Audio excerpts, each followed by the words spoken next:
Blue Beetle, le nouveau-né des studios DC. Alors il faut savoir que Blue Beetle, on l'a déjà vu un peu briller dans Young Justice et dans Batman de l'Alliance des Héros. Même si je suis pas fan de cette série, c'était quand même cool de découvrir Blue Beetle dedans. Aujourd'hui, il a le droit à son propre long métrage en live, même si on va pas se mentir, il était pas très attendu, notamment avec les succès de Black Adam, The Flash, Shazam 2, hein. Mais après, j'avoue que Jaime, avec son armure et le fait qu'il pouvait créer n'importe quelle arme avec son imagination, ça peut être un concept cool. Déjà vu au cinéma parce qu'Iron Man l'a déjà fait dans Infinity War, mais quand même cool. Donc film pas très attendu, mais est-ce qu'au final il vaut le coup d'être vu au ciné? Ben, on va voir ça, mais parlons d'abord de l'histoire du film. Jaime Reyes revient chez sa famille après avoir obtenu son diplôme. Il cherche un emploi pour essayer d'aider sa famille à garder la maison, mais cela s'avère un peu plus difficile que prévu. À travers une rencontre qu'il a faite lors de son dernier emploi, il tombe sur Jenny qui lui confie une boîte qui lui dit de ne pas ouvrir, mais sa famille lui dit de l'ouvrir et il l'ouvre. Et il obtient un scarabée qui le transforme en super-héros ou du moins en guerrier avec une armure assez étrange. Il va donc tenter d'enlever le scarabée, mais il sera poursuivi par Cord et sa présidente pour qu'il récupère le scarabée.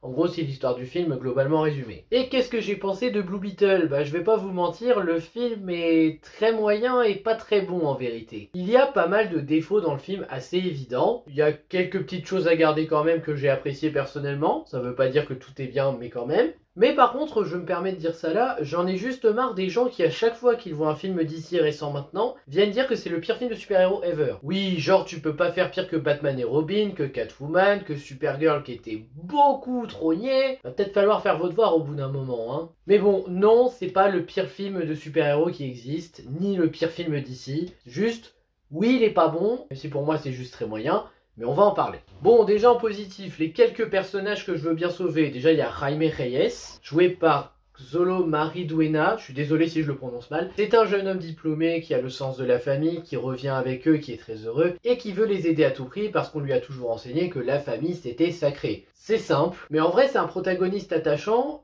et on comprend pourquoi il veut enlever l'armure. C'est très bizarre, ça fait peur. C'est vrai d'ailleurs, un truc que j'aime bien aussi, la transformation Blue Beetle, elle a une petite dimension horrifique. C'est pas quelque chose que j'ai beaucoup vu dans un film de super-héros, à part Ghost Rider. Mais en vrai, non, le protagoniste se tient pour cette histoire. Il est pas fameux, mais il s'en sort. Surtout comparé à certains personnages, vous verrez de quoi je parle. Ensuite, on a Jenny Cord, jouée par Bruna Marquezine. Je sais pas si c'est ça, et honnêtement, je crois que je vais pas prononcer les noms bien dans cette critique, hein, je vous le dis tout de suite. Donc elle, on voit tout de suite que c'est la love interest. Mais c'est quand même une fille attachante qui veut aider Jaime, qui apprend à le connaître, à mieux comprendre le sens de la famille, sachant que elle, dans sa propre famille, ça se passe pas très bien. Encore une fois, c'est très léger, peut-être trop léger, mais ça passe comparé à d'autres personnages. Ensuite, on a Alberto Reyes, joué par Damien Alcazar. C'est un homme d'expérience qui a fait plein de petits boulots dans sa vie, qui a des difficultés, mais qui a un grand cœur sur la main, et on sent que c'est lui qui enseigne à Jaime et à la famille que la famille c'est sacré. C'est le membre de la famille le plus attachant. C'est le seul aussi avec qui Jaime a vraiment l'air de développer une véritable relation. En tout cas, lui, on s'y attache. Et à la limite, je veux bien garder Rudy Reyes, joué par George Lopez. C'est l'oncle de Jaime, il est un peu barré, il pense que le gouvernement les surveille, blablabla, voilà, le cliché.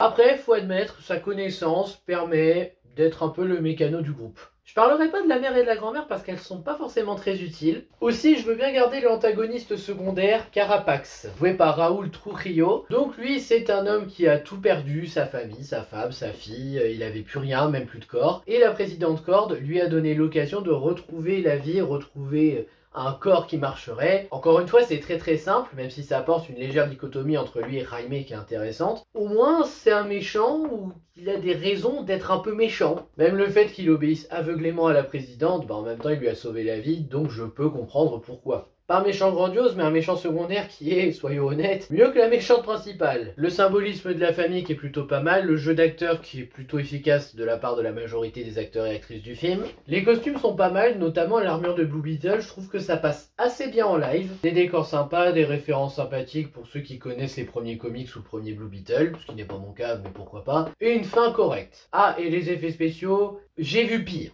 Voilà, le positif c'est fait, on va passer au négatif. Et je vais commencer par parler de l'antagoniste principal, Victoria Cord, jouée par Susan Sarandon. Alors, comment vous dire? C'est la présidente de Cord, les sociétés. Je sais même pas si c'est industrie ou quoi que ce soit, j'ai même pas suivi. Son objectif est de récupérer le scarabée parce qu'elle veut créer des armes et des armures à tout prix, des soldats high-tech. Alors oui, je sais, où est la motivation principale? Quelle est la raison? Alors, je vais vous dire la raison parce que vraiment... Mais en clair, elle est devenue méchante et elle veut faire ça parce qu'elle s'est sentie rejetée par sa famille et donc son frère, qui était le vrai président de Corps d'avant, ne voulait pas fabriquer d'armes. Donc en clair, elle veut fabriquer des armes juste parce qu'elle a une divergence d'opinion avec son ancien frère décédé. Ça aurait pas été plus logique de, je sais pas moi, en faire une manipulatrice qui ne veut que l'argent, qui veut profiter des guerres. Ça aurait été plus crédible que ça parce que là concrètement on a une méchante qui est méchante pour des raisons stupides. C'est une mauvaise antagoniste. Et dire que c'est la principale. Heureusement qu'il y a le secondaire qui remonte un peu le niveau parce que elle est vraiment à chier. Mais attendez, c'est pas le pire personnage du film. Le pire personnage du film, on va en parler maintenant. Milagro Reyes, joué par Belissa Escobedo. Alors comment vous dire? C'est incroyable de voir qu'elle me fait regretter Okfina dans Shang-Chi. Cette fille est un cauchemar. C'est une torture à chaque fois qu'il y a une scène avec elle. Et je vous jure que c'est vrai. J'avais envie de lui faire fermer sa gueule en mode je vais te casser la gueule. Elle est vraiment détestable à un point pas possible. Je n'ai pas réussi à la supporter. À tel point qu'à chaque fois qu'il y avait une scène où il y avait un danger de mort pour elle, je me disais oui, tu es là, tu es là. Je sais, c'est cruel. Mais sincèrement, ce personnage... Elle est cynique comme pas possible. C'est à cause d'elle que Jaime se fait virer. C'est elle qui, en partie, a dit à Jaime d'ouvrir la boîte et donc il a le scarabée. En fait, je sais pas si vous avez vu, mais cette fille ne fait rien de bien dans le film. Le seul moment où elle fait quelque chose, c'est quand elle a son bouclier là. Et quand j'ai vu ça, j'ai sorti Killer Croc dans Lego Batman. J'ai fait quelque chose. Parce que vraiment, c'est ça. Hein. Sinon, en dehors de ça, elle sert à rien. Elle est pas touchante. Elle est énervante. Elle essaye de faire des blagues en permanence en se croyant maligne. Franchement, s'il y a un Blue Beetle 2, virez-la. Franchement, si vous pouvez, supprimez ce personnage. Parce que là, clairement, et c'est pas contre l'actrice que je dis ça, l'actrice la joue correctement, je ne veux pas de persos comme ça. Que ce soit chez Marvel ou DC, les persos comme ça, je les mets dans la poubelle et je les mets dans le vide ordure pour qu'ils soient broyés. Et encore une fois, je parle du personnage, pas de l'actrice. Le ton de l'humour était donné avec la bande-annonce et c'est confirmé. C'est à chier. C'est pas drôle, à aucun moment j'ai vraiment rigolé, notamment quand c'était la sœur de Jaime, hein. Alors là j'étais en mode non, alors toi tu me fais pas rire, tu me donnes envie de t'en foutre une. Oui bon, je vais essayer de lui foutre la paix pendant le reste de la critique, mais oui, elle est vraiment insupportable. Donc ça c'était nul, l'attention était à chier, l'émotion ils ont tenté, mais on va pas se mentir, c'était nul aussi. Et d'ailleurs, et si on parlait du côté Batmanesque du film? C'est pour ça que j'ai mis Batman en illustration d'ailleurs, parce que Blue Beetle, à certains moments, il se veut Batman, voire peut-être Iron Man aussi. Mais il y a un moment où tu vois que ça veut trop faire comme Batman et je me suis dit, je sais que Batman c'est probablement votre meilleure source de revenus chez Warner, enfin du côté DC Comics en tout cas, mais arrêtez, essayez de faire d'autres héros que Batman et Superman. Batman je l'aime beaucoup, mais moi je vais pas voir Blue Beetle pour me dire, oh il y a un côté Batman dedans, c'est trop bien. Non, la deuxième scène post-générique est d'une nullité, on va en reparler en partie spoil. La mise en scène n'est pas géniale, troisième réalisation du réal, donc un peu pardonnable, mais quand même c'est pas génial. Et les scènes d'action sont pas terribles non plus. Donc partie spoil, on a deux scènes post-génériques. La première c'est un message de la Beetle Cave. Ouais, la Beetle Cave. Donc quand je dis qu'ils ont voulu faire comme Batman, c'est même pas faux hein. La Beetle Cave, c'est comme la Batcave, mais avec Blue Beetle. Il y a même plein de gadgets et tout avec hein. Non, arrêtez de vouloir copier Batman. Blue Beetle doit avoir son identité propre, pas faire comme Batman. Donc oui, pardon, je m'égarais. Donc la première scène post-générique, nous y voyons un message qui apparaît, qui est le père de Jenny, qui était le Blue Beetle original, qui n'avait pas le scarabée, mais qui lui s'était fait plein de gadgets et tout, donc il s'est pris pour un héros, qui dit qu'il est en vie. Donc j'imagine que s'il y a une suite, Jenny va demander à Jaime qu'ils aillent le chercher dans l'espace. Et donc la deuxième scène post-générique, c'est un vieux dessin animé que Rudy a mis lorsqu'il a piraté l'industrie corde. C'est pas quoi en penser, hein, parce que ça sert à rien, mais j'ai vu pire en termes de scène post-générique. Devinez quel est le seul mort du film? Le père de Jaime Alberto. Alors j'avoue que ça laisse place quand même à une scène qui a essayé d'être touchante et qui fait un petit peu d'effet.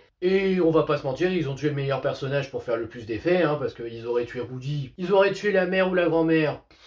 Ouais, mais on les voit pas assez pour vraiment s'attacher. Par contre, ils auraient tué la sœur. Moi, je lui aurais dit retourne tout de suite dans l'au-delà. Hein. Non, je lui avais dit que je lui foutais la paix. Voilà, je pense que je n'ai pas grand-chose à ajouter. Donc au final, que penser de Blue Beetle? Encore une fois, bilan très moyen. Mais là, pas mitigé, hein, vraiment très moyen dans le sens le film a quelques qualités, mais surtout des gros défauts aussi. Donc j'aurais du mal de vous conseiller d'aller le voir au ciné. J'aurais même du mal à vous conseiller de le voir tout court en fait, parce que le film est vraiment dur à certains moments, et malgré certaines idées qui auraient pu être cool, et que je sais qu'il s'agit uniquement de la troisième réalisation du réalisateur, ça aurait pu être un petit peu mieux. Je sais pas si on peut dire que c'est vraiment le premier du DCU, du nouveau DCU, mais en tout cas, pour l'instant, si c'est le cas, c'est pas un très bon départ. Voilà, c'était mon avis sur Blue Beetle, j'espère que ça vous aura intéressé, n'hésitez pas à liker, à partager, à vous abonner, et je vous dis à bientôt pour une prochaine vidéo. Ciao!